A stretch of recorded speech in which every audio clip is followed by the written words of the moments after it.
Hai teman-teman, selamat datang di channel MGB Garden. Alhamdulillah kebun mulai rimbun, dan kalau udah mulai rimbun kayak gini pastinya banyak serangga-serangga yang datang ke kebun saya. Ada yang serangga menguntungkan dan ada juga serangga yang tidak menguntungkan alias hama. Nah, salah satu hama yang ada di kebun saya ini adalah hama leaf miner atau kita kenal juga sebagai hama penggorok daun. Kali ini saya akan membagikan bagaimana cara saya untuk mengatasi hama penggorok daun di kebun saya ini. Ikutin terus videonya ya.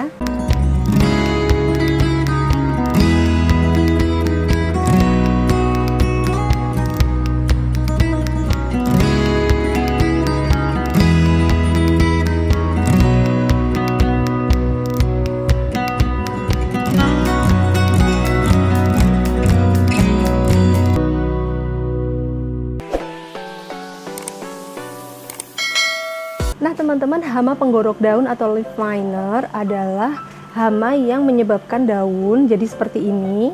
Jadi seperti ada jalannya gitu ya, warna putih yang dia berliku-liku seperti maze. Hama ini disebabkan oleh lalat penggorok daun yang salah satunya adalah Lirium sp lalatnya.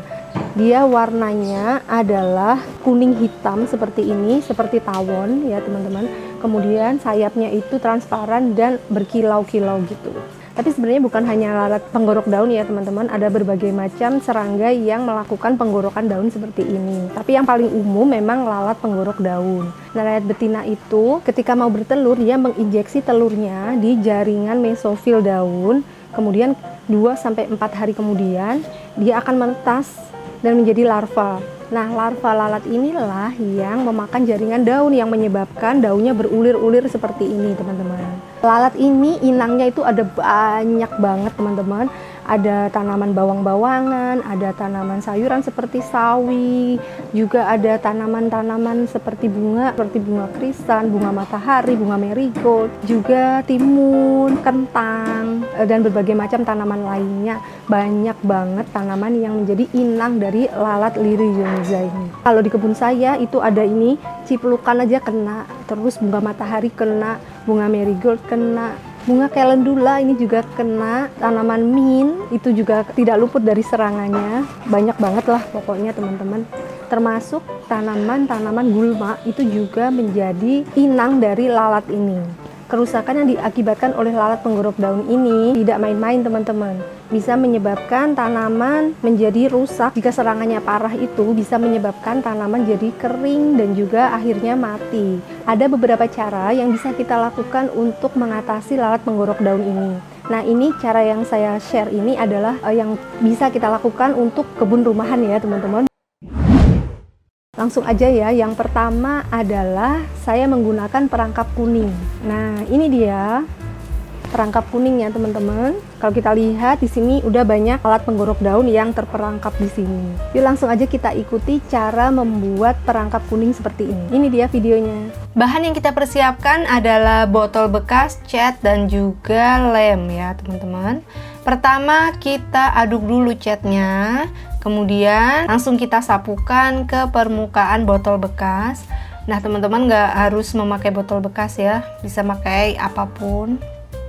Kita sapukan sampai rata. Ini saya buat 2.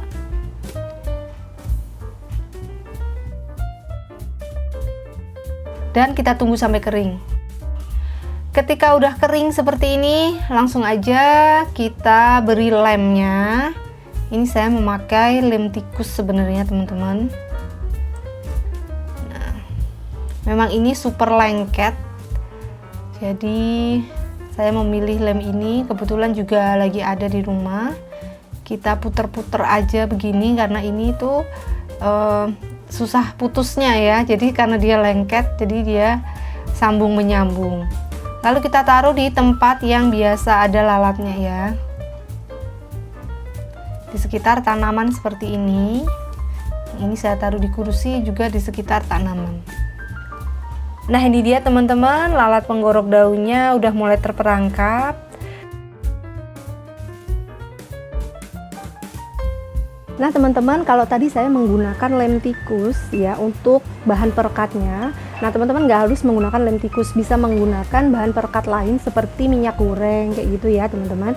Yang penting dia itu lengket, sehingga ketika lalat nempel nggak bisa kemana-mana lagi gitu, dia akan terjebak. Pasti teman-teman bertanya, saya pun juga mempunyai pertanyaan, kenapa sih warnanya harus kuning gitu. Sepengetahuan saya, warna kuning itu memang warna yang disukai oleh serangga, warna yang menarik untuk serangga gitu. Mungkin karena kuning itu seperti serbuk sari ya, mungkin seperti itu. Atau kalau teman-teman punya info lain, kenapa sih serangga itu menyukai warna kuning, tolong tulis di kolom komentar ya. Oh ya teman-teman, ini botolnya saya beri air ya dalamnya. Biar apa? Biar dia tidak mudah jatuh, lebih stabil. Menaruhnya itu di dekat daun-daun inang ya teman-teman. Jangan menaruh itu di misalnya di atas gitu ya, di atas genting gitu atau di tanah gitu, karena kan serangganya terbang tuh di sekitar sini, di sekitar daun-daun begini ya. Jadi kita memberikan perangkapnya di tempat yang tepat. Nah teman-teman, jika menggunakan perangkap kuning seperti ini, ada keunggulan dan ada kekurangannya. Kalau keunggulannya ya tentunya ini mudah sekali untuk dibuat ya teman-teman. Nggak harus pakai botol, pakai apapun itu, yang penting warnanya kuning dan lengket, itu udah bisa menjadi perangkap kuning ya. Kekurangannya, serangga-serangga yang menguntungkan juga bisa terkena di sini teman-teman ya. Jadi ini nggak pandang bulu, ini mau serangga baik mau serangga nggak baik itu bisa nempel di sini. Itu kekurangan dan juga kelebihannya. Lalu teman-teman, yang selanjutnya saya juga menggunakan perangkap yang lain. Jenisnya yang lain adalah yang ini teman-teman. Ini terlihat sedikit lebih rumit dari yang perangkap kuning ini, tapi tetap bisa kita buat sendiri di rumah. Seperti apa caranya? Berikut videonya. Bahan yang diperlukan adalah kapas, petrogenol, dan juga botol bekas.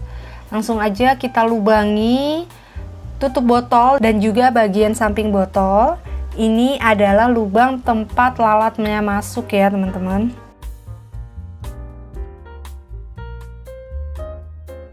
Nah, seperti ini.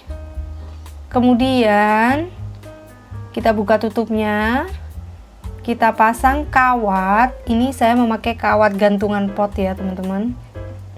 Kemudian ini ada kawat yang lebih pendek.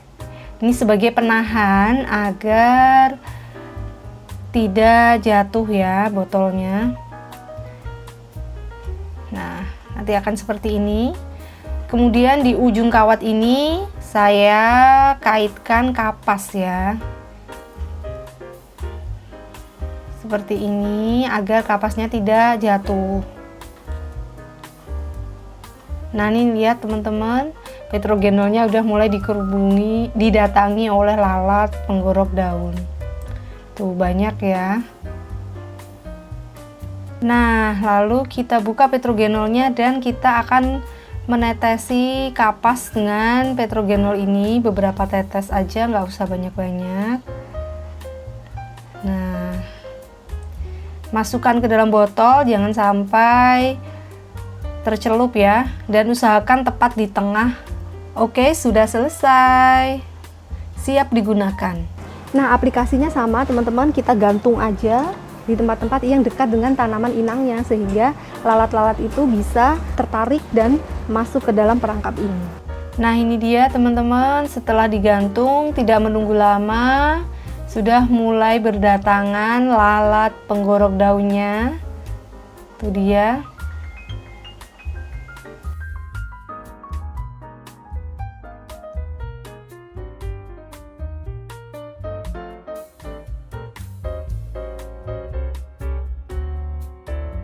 Lalatnya yang terperangkap akan jatuh ke air ya teman-teman.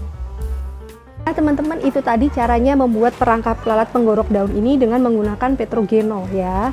Itu adalah suatu zat yang bisa menarik lalat-lalat jantan agar dia masuk ke dalam botol ini. Nah lalatnya itu nggak bisa keluar ya teman-teman. Dengan menggunakan ini cukup efektif ya teman-teman. Belum sampai hitungan jam ya, baru beberapa menit saya pasang itu udah langsung dikerubuti oleh lalat. Nah tapi perangkap ini pun juga mempunyai kekurangan dan juga kelebihan. Kelebihannya adalah dia cepat ya, dan ini bisa bertahan hingga 1 bulan lah kira-kira ya. Nanti kita tinggal ganti kapasnya aja dan kita tetesin petrogenol yang baru. Kekurangannya menggunakan perangkap ini adalah yang terperangkap hanya lalat jantannya saja. Padahal lalat betina itu adalah lalat yang bertelur, dan telurnya itu yang menetas menghasilkan larva, dan larva itulah yang paling mengganggu kan. Ketika lalat-lalat jantannya ini terperangkap, maka tidak ada perkawinan ya, sehingga lalat betina tidak bisa menghasilkan telur, intinya begitu. Tetrogenol ini bisa didapatkan di toko-toko pertanian, atau teman-teman bisa mendapatkan di Tokopedia dan Shopee MGB Garden, yang linknya nanti saya tulis di deskripsi box ya. Oke, selanjutnya kita berpindah ke cara yang ketiga teman-teman. Nah, cara yang ketiga ini adalah cara yang manual, yaitu kita ambil daun yang terserang leaf miner dan kita kumpulkan, lalu kita musnahkan. Kenapa seperti itu? Karena leaf miner yang ada di dalam daun itu kan nanti akan menetas menjadi lalat kan. Nah, lalatnya itu nanti kembali bertelur, kita putus siklusnya, jantannya diperangkap, babynya kita musnahkan. Yuk ikutin saya. Nah, seperti ini teman-teman, serangan dari lalat penggorok daun, dia sampai menyebabkan daunnya kering-kering seperti ini. Nah, kita ambil daun-daun yang terinfeksi. Nah, ini udah terlanjur banyak ya, lebih bagus kalau sedikit langsung kita musnahkan. Begitu ketahuan langsung kita ambil ya. Udah terlanjur banyak. Oke, kita masukkan. Nah, ini sebagian teman-teman dari daun-daun yang terinfeksi. Kemudian kita tutup dan bisa musnahkan ya, kita buang. Itu adalah cara yang ketiga. Nah, kemudian ada juga cara yang selanjutnya, cara yang keempat adalah dengan menggunakan insektisida. Nah, teman-teman, di pasaran ada insektisida yang organik atau nabati, ada juga insektisida yang non-organik. Nah, teman-teman terserah mau memilih yang mana. Tapi saran saya kalau untuk tanaman konsumsi lebih baik menggunakan yang nabati ya. Salah satunya adalah neem oil. Kalau yang nabati biasanya tidak secesplong ketika kita menggunakan yang non-organik ya. Ini bisa digunakan dengan cara disemprot ketika pagi hari sebelum matahari terbit, atau ketika udah sore hari ya, menjelang matahari tenggelam. Pokoknya kalau memakai neem oil itu jangan ketika matahari lagi terik-teriknya, karena bisa membakar daun ya. Kalau teman-teman punya pengalaman menggunakan insektisida nabati yang lain, bisa tulis di kolom komentar ya. Nah, selanjutnya teman-teman, cara yang bisa kita gunakan adalah dengan menjaga sanitasi kebun kita ya. Kita jaga biar tidak kotor kebun kita ya. Kita bersihkan dari gulma-gulma. Kenapa? Karena seperti yang saya bilang di awal, banyak gulma itu adalah inang dari lalat Liriomiza ini. Sehingga ketika inangnya kita kurangi, populasinya juga bisa kita tekan. Lalu tips yang selanjutnya adalah pemupukan secara berimbang ya teman-teman. Kalau kita memupuk tidak berimbang, kebanyakan unsur N itu bisa menyebabkan tanaman menjadi dinding selnya itu tipis, sehingga dia lebih mudah dan lebih rentan untuk terkena hama dan penyakit. Cara yang selanjutnya adalah dengan melepaskan atau menarik musuh alami dari lalat si Liriomiza ini. Nah, beberapa di antaranya adalah serangga parasitoid, serangga yang sebagian siklus hidupnya itu dihabiskan dengan cara memparasiti serangga yang lain. Dalam hal ini, serangga itu memparasiti lalat penggorok daun, sehingga ketika serangga parasit itu sudah bertumbuh ke tahap berikutnya, maka si lalat ini akan mati. Serangga parasitoid tersebut diantaranya adalah H. varicorni seperti ini teman-teman. Ada juga musuh alaminya adalah serangga predator. Kalau yang predator itu memangsa langsung dari si lalat penggorok daun. Nah, diantaranya serangga predator itu adalah tawon teman-teman. Nah teman-teman, itu dia beberapa tips untuk menghadapi leaf miner di kebun kita. Cara mana yang menarik bagi teman-teman atau udah pernah teman-teman lakukan? Jika ada yang menarik, jangan lupa dicoba dan share di kolom komentar juga ya, bagaimana pengalaman teman-teman mempraktikkan beberapa tips yang telah saya bagikan. Oke, terima kasih sudah mengikuti video saya, dan sampai jumpa di video-video selanjutnya. Bye!